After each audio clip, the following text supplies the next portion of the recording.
व्यक्ति को बुलाना चाह रहा हूं जो हमारे 4 गेस्ट में से एक हैं, और ये वो हैं जिन्होंने जी तोड़ मेहनत की सोशल मीडिया पर। जब सोशल मीडिया को गई दोस्तों, ये हैं द मोटिवेशनल स्पीकर जो एमडी क्रिएशन के ओनर भी हैं और उसको संचालन भी करते हैं और लाखों करोड़ों जिंदगियों के बदलने के हकदार भी हैं। Let's put your hands together to welcome the one and only mister Mahendra Dhote sir on the stage.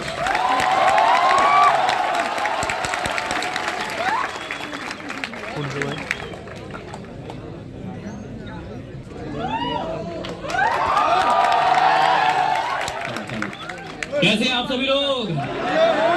बढ़िया है कि बहुत बढ़िया है? अरे बहुत बढ़िया है कि बहुत ज्यादा बढ़िया है? तो चलिए, जैसे मेरे रील्स देखे हैं वैसा मैं हूं नहीं, मैं उससे थोड़ा सा अलग हूं। कैसा हूं आज आप लोगों को पता चल जाएगा। ठीक है, तैयार है आप लोग? अरे हाँ या ना? चलिए देखते हैं कि आप लोग पहले तो यहाँ हैं कि नहीं है। मैं एक बार चेक कर लेता हूँ। हर जगह जाने से पहले मैं थोड़ा सा चेक करता हूँ कि आप लोग यहाँ पर है या नहीं। चेक होने के लिए तैयार हैं? इससे सभी को पता चल जाएगा कि सभी लोग यहाँ पर है कि नहीं। देखिए, आपको कुछ नहीं करना है, सिंपल सी चीज है, आपको उल्टा करना है। जैसे मैं बोलूंगा दादा, आपको क्या बोलना है? दादी, नाना, नानी। चलिए जल्दी जल्दी। दादा, दादा, नाना, मामा, पापा, पापी।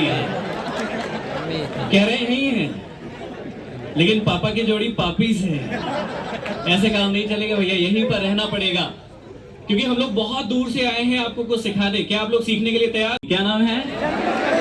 क्या नाम है? हाँ ठीक है, आपका नाम क्या है? तो आसिन का लक्ष्य है, आसिन को चंद्रकली को पाना है। किसे पाना है? चलिए बस बस बस। अब देखते हैं कि आसिन जो है चंद्रकली को पा सकते कि नहीं। आसिन चलना शुरू करो।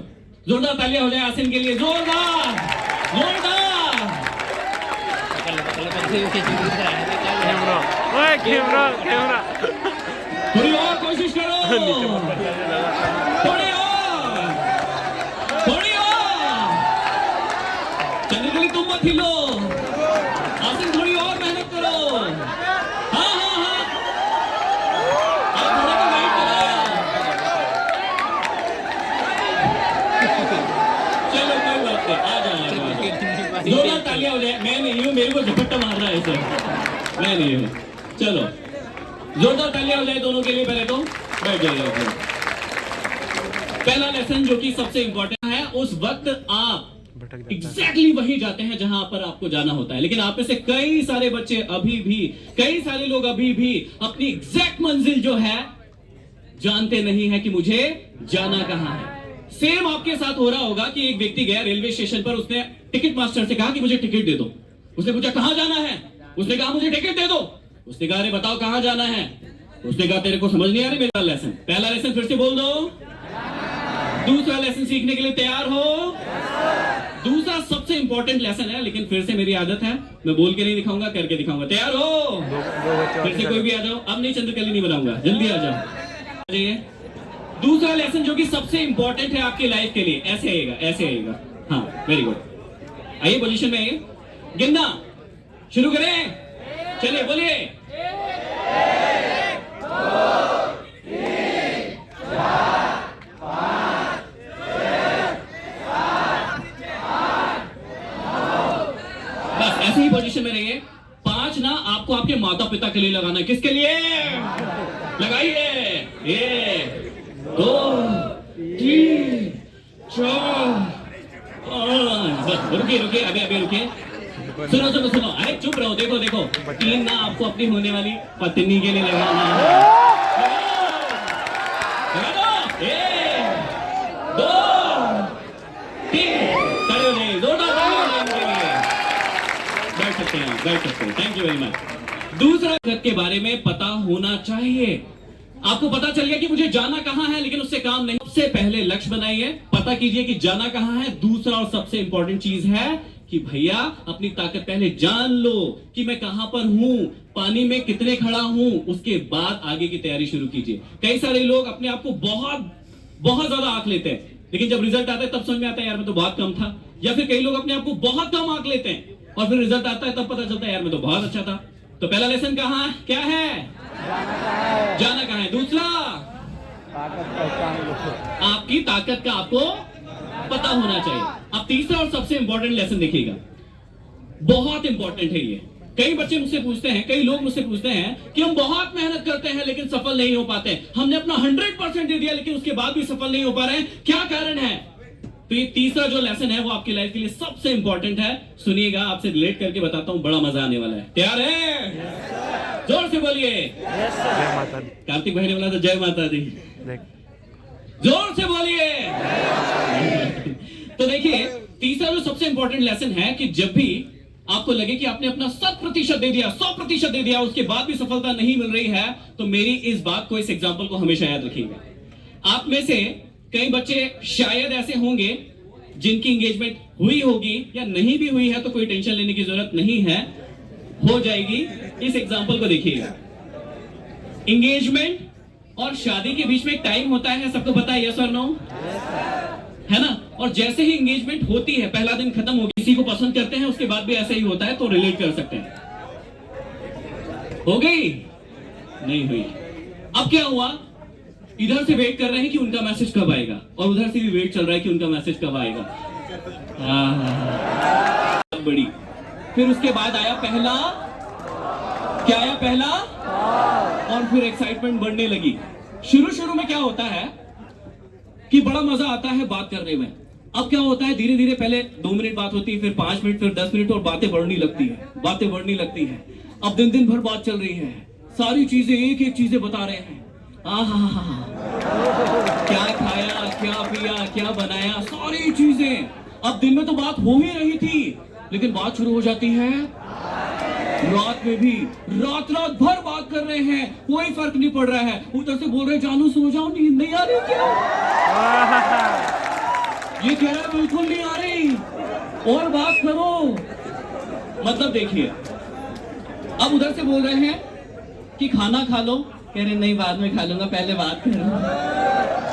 अब बोल रहे पानी तो पी लो, नहीं बाद में पी लूंगा। अभी तो धन्य हो जियो का, पहले खुद का भी रिचार्ज कराता था बंदा, और तो पैसे की भी चिंता नहीं थी।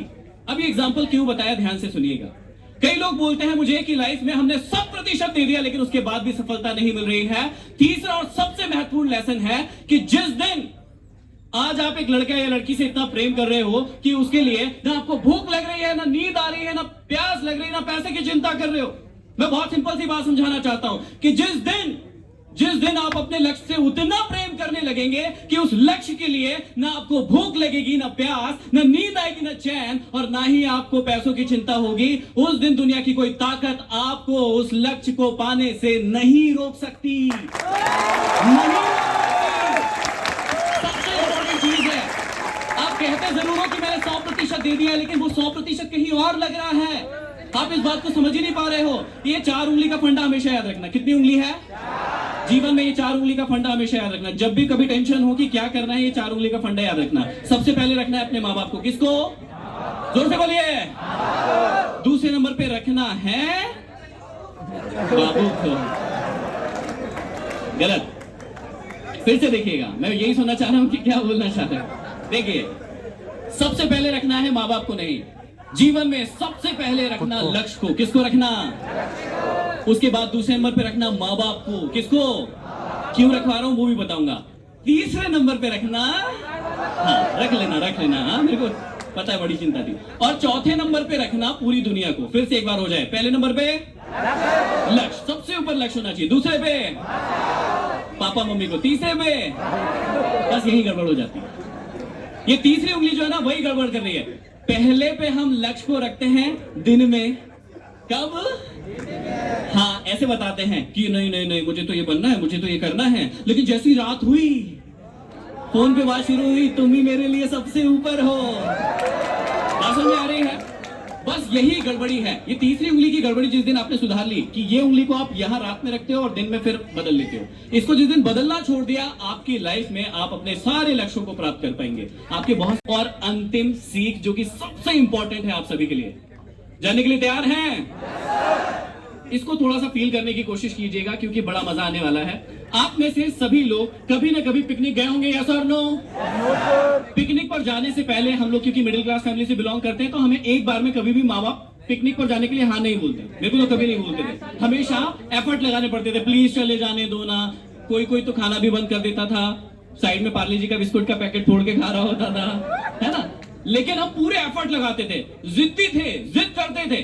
लेकिन आज जब लक्ष्य को पाने की बारी आती है तब जिद नहीं करते, क्योंकि पिकनिक पर जाना हमें ज्यादा पसंद था। जिद करते थे पूरी कि हम पिकनिक पर जाएंगे ही जाएंगे। अब ध्यान से सुनना, हर एक व्यक्ति कभी ना कभी पिकनिक पर गया होगा। पिकनिक पर जाने से पहले एक बहुत स्पेशल मोमेंट आता था कि पापा अपनी ओर से जो भी देना होता था दे देते थे, लेकिन माँ चुपचाप से आती थी और अपने हाथों से हमारे हाथों में कुछ ना कुछ पैसे जरूर रख देती थी और कहती थी कि जाकर एंजॉय करना, मस्ती करना।